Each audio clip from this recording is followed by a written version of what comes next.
Recrystallization. A method of purification of a solid dependent on the difference in solubility properties of the components of a mixture. By dissolving a mixture of compounds in an appropriate solvent or solvents, the desired compound or impurities can be coerced out of a solution, leaving the other behind. General protocols.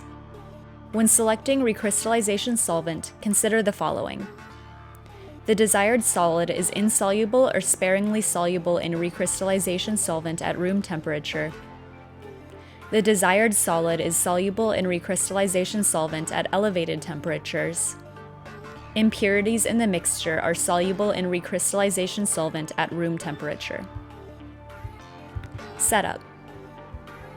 Hot plate, Erlenmeyer flask, solvent, boiling stick or spatula, tongs or a hot glove, clamp, ice bath, glassware and supplies for vacuum filtration.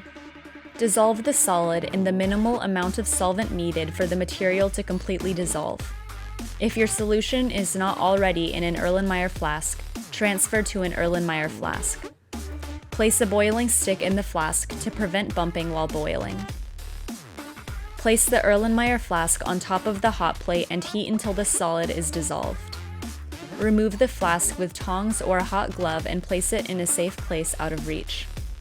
Let the solution cool to room temperature. It is necessary to leave the flask undisturbed.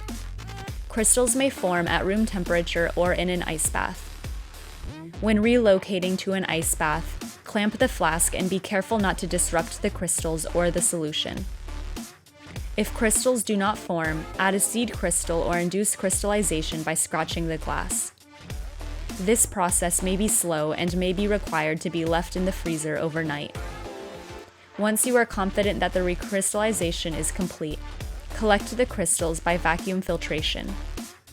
Rinse the crystals with an ice-cooled solution of the desired solvent.